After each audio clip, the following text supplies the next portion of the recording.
Hello everyone. Today we will see the explanation of the force voltage analogy by using the loop analysis. Okay, so here we will see force voltage analogy, okay, using loop analogy. That is, we want to find out the analogous elements of force and voltage. Now we'll consider a simple mechanical system for this, that is,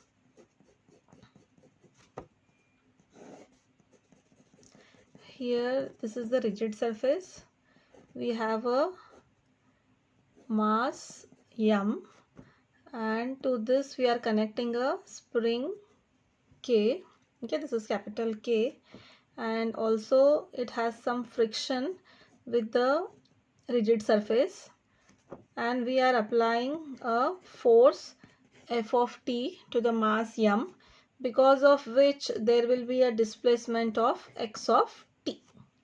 Okay, so this is the mechanical system which we are considering in order to find the analogous elements of force and voltage. This is the mechanical system. Okay, now here we are applying the force F of t, because of which the mass m will have a displacement of by an amount x of t in the direction of the applied force. So the direction of the displacement and the direction of the force both are same, which are shown here in the figure.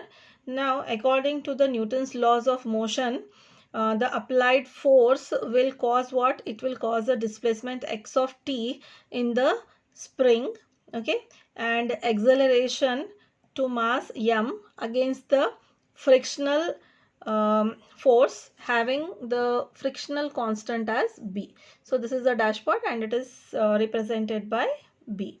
So what we have here, we'll get the equation as f of t is equal to m, along with mass you will get the acceleration, and plus along with the friction, that is dashpot, you will get the velocity, and along with the spring constant k we will get the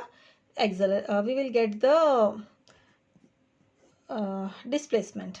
Okay, so here a is the acceleration, v is the velocity, and x is nothing but your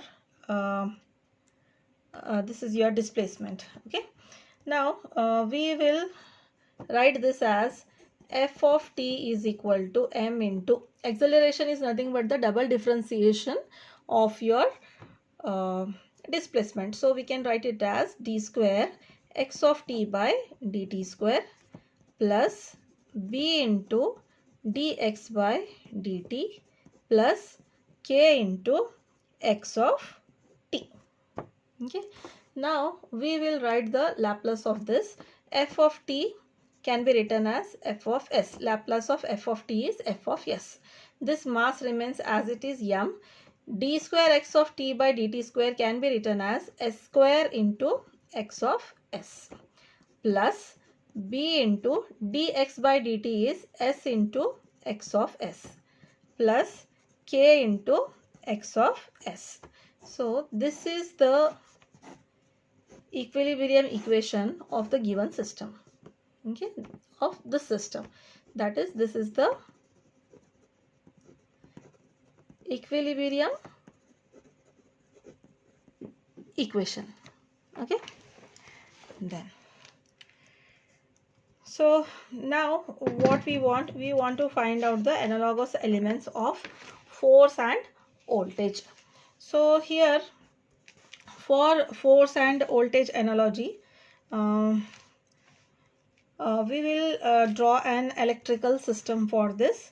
So we will consider the electrical system as you have one resistor, inductor and a capacitor which are connected as shown in the figure.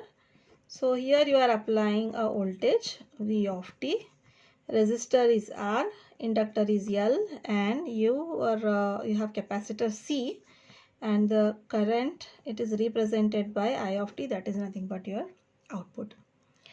So here we can write the equation for this electrical network by using the Kirchhoff's law. So here we will use the KVL because it is a loop here.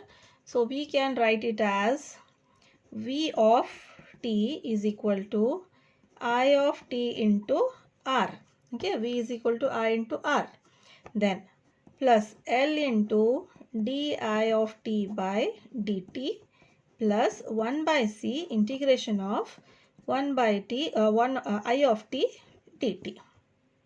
Okay, now we will take the Laplace of this. So if we take the Laplace of this equation, we will get it as V of s is equal to I of s into R. I of t becomes I of s, then plus L into di of t by dt will be s into I of s plus 1 by integration of I of t dt will be I of s by s. So this can be written as 1 by sc into I of s. Okay, so here we will take this equation as 1 and this equation as 2. Okay, this is our equation 2. Now we will compare equation 1 and equation 2. But here we cannot compare these two equations as because see here you have s square. In this equation you don't have a square term. Okay, first we have to bring these in the same form. So for that we have to use the current as rate of flow of charge, that is I of t. It can be written as dq by dt. It is nothing but the rate of change of charge. Q here is the charge. So when we take the Laplace of this, we get I of s is equal to Q of s. Okay, sorry, not Q of s, s into Q of s. Okay, so now we want to substitute for I of s here. Okay, so you have to replace this I of s as s into Q of s in equation 2. So equation 2 now becomes V of s is equal to I of s, it is s into Q of s, this is R, plus L into s into Q of s, plus I of s will be s into Q of s divided by sc. So now we'll write first the square term, because in this equation we have first a square term. So it can be written as s square into L into Q of s. Okay. Next we have s term. So we will write the next term as this. That is s r Q of s. Okay. And then you have this s and s gets cancelled. You will get Q of s divided by c. Okay, now this is our final equation, okay, which have to be compared with equation 1. We'll take this as equation 3. Okay, now we will compare equation 1 and equation 2. I'll write equation 1 here once again so that it becomes easy for you. So equation 1 is what? F of s is equal to m s square x of s, okay, plus bs x of s plus k x of s. This was our equation 1. Now we will compare both the equations. When we compare both the equation, we get V analogous to F. Okay. I will write first because we are comparing 1 with 2. So I'll write it as F is analogous to V. Okay. Then M is analogous to L. Okay. Then you have B is analogous to R. Okay. And K, it is analogous to 1 by C. K is analogous to 1 by C. Okay. x of s, it is analogous to q of s. It means your x of t, it is analogous to q of t. Fine. So here this is nothing but your force voltage analogy elements. Hope you have understood. Thank you.